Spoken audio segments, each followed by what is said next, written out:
This video is a continuation from the previous video.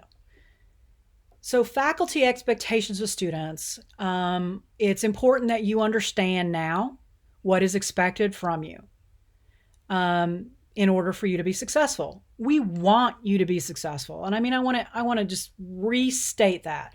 Faculty want you to be successful. We are here because we want you all to get A's. And I'm going to tell you how to do it. Now, whether or not you do that is not up to me. You will be provided with everything you need to be successful. And there's a saying, and you all have heard it, you can bring a horse to water, but you can't make it drink. We're going to bring you to the water. Whether or not you drink the water is going to be up to you. Okay, so in order to help you be as successful as you can, I'm going to lay out faculty expectations for you for this program so that you know going in what you'll be expected to do. Okay, I didn't like that. Sorry. I thought I could use an arrow to go to the next slide and it didn't let me. Okay, late work. This is big. We set deadlines in the same way that you will have them in the field. As I explained earlier, your deadlines are tied to your client's deadlines. You miss yours, they'll miss theirs. This will cost them and you time, money, and reputation and other things that I'm miscellaneous things I'm not thinking of or haven't encountered. We do not accept late work because it's critical that you learn the importance of meeting deadlines at the same time you learn the importance of the principles and elements of design. If you're someone who has had a problem meeting deadlines in the past, I developed a series of videos. There's 5 tutorials that will help you with this. And this is the link to those videos. They're also available. I believe I put the link in Blackboard, and they're also available on the YouTube channel. They use a project to show you how to manage your time and to meet your deadlines.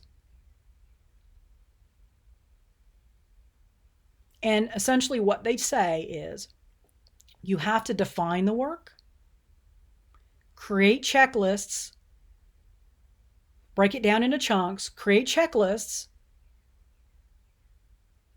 and then do the work and schedule the time to do that. I mean, that's in a nutshell what they are.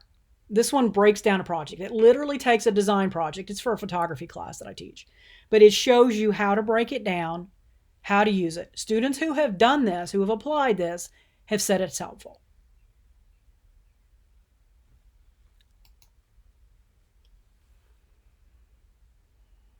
So habits once established are hard to break. So that means if I say, nah, late work's no problem, your brain will begin to see deadlines as fluid and unimportant, and your brain won't take them seriously once you get to industry. And I can tell you that just about everybody who is faculty has seen someone fired, not paid, blackballed, badmouthed for missing a deadline. It's awful, and we don't want it to happen to you. Therefore, we don't take late work because it is not in your best interest for us to take late work. We are not helping you if we teach you that missing deadlines is excusable under any circumstances. Because it's not. If you are having an issue, contact us before the deadline.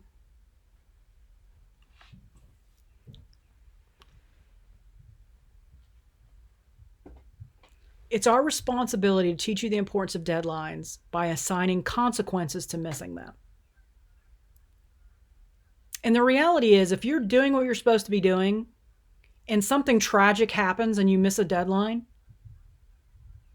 it won't cause you to fail a course. Most of the time what happens is students repeatedly miss their deadlines, have multiple zeros in the grade book, and then something truly terrible happens and it sinks their grade.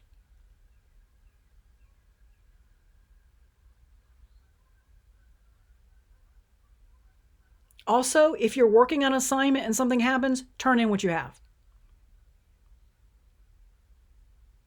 Something is always better than nothing. We can then at least give you some points for the work that you have done. No one wants a 0.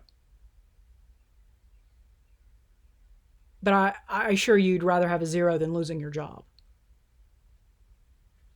Okay, so we need to make sure that you understand going in, late work is not accepted because this industry is deadline intensive. Deadlines are sacrosanct.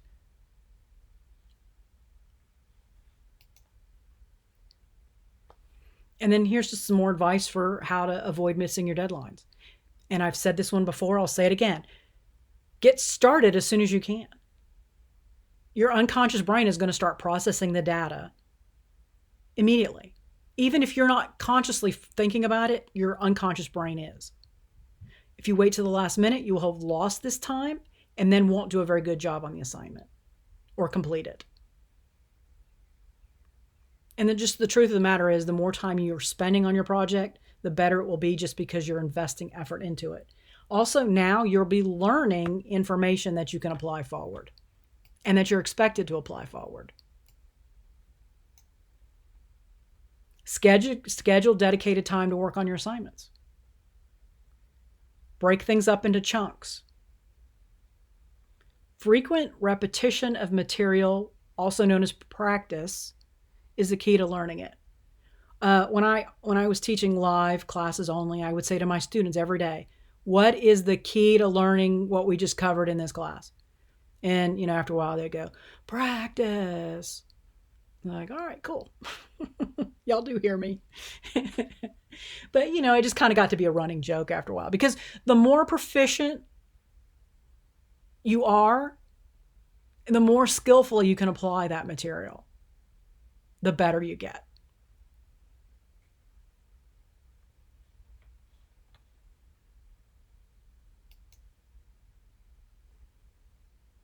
As I've said this one before, finish a little early so you have issue to deal with anything that may come up.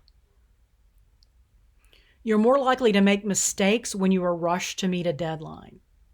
So if you hit your target earlier, then you have a chance to review it and fix, the tiny things or supplement to it. And that is often the difference between a B and a C, is that extra couple of hours that you spend going in cleaning up your work.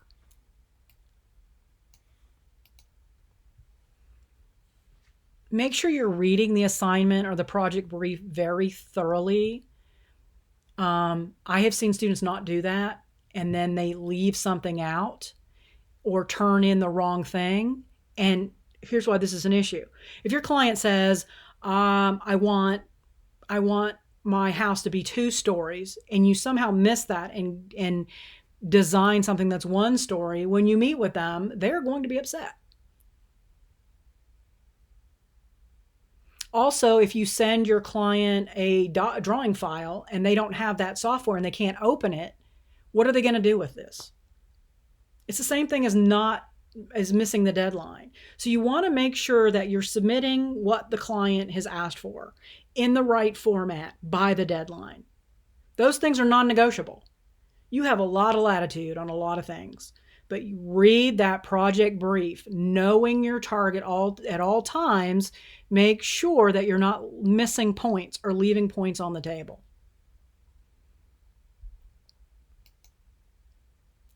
Make sure you have everything you need from the beginning. Make sure that your assignments are a priority. I will tell you that one of the things that I have seen with students who are not successful is that they'll say, I have a job, I have a family, I have these things. And I get it. I'm not telling you what your priority should be. But I'm telling you that if school isn't one of them, it's going to be difficult to set your schedule for working. I'm not telling you what your priority should be at all. And they certainly shouldn't be a priority over your loved ones. But there is a way to balance these things. You can make them, you can balance all the things that you have going on in your life and your studies. And it comes by scheduling them. You should be excited about your work if this is your major. If you dread doing your assignments, it could be time to evaluate your chosen career path. GPTC has a lot of other majors that might be a better fit for you if you find that you're avoiding doing your assignments. You should be excited about them. You should want to do, they should be a priority. If you have excuses for why you're not doing them, maybe you're just in the wrong major. And no hard feelings. If you find out that that's the case, and I would sooner you find that out, the sooner you find that out, the better for you. Come to me. I'll help you find out what is the right major. I've done that before. I've had students in my classes who were in the wrong place, wrong major, and we talked about why this wasn't working, why they were disrupting my classroom, why they were having problems. And, you know, they went their way and I went my way and we parted on good terms. You don't have to want to do this for your path. But if you want to be successful at it, you need to want to be successful. And I'm saying this as someone who has seen successful students. Elizabeth and Isaac were constantly working on projects, not just the ones that I had assigned them for their class, but beyond. Isaac didn't have a computer at home, so he would come to the college and use the school's lab computers every single day. I ended up hiring him as my student assistant to keep the lab open for hours beyond class hours. They ended up winning the state championship and then going on to 6th place at nationals, and are actually becoming in 6th place at nationals. They did that because of their dedication. Now, I don't know where she is now, but I know that he is at Georgia State working on getting his bachelor's degree. He is going to have a very successful career ahead of him.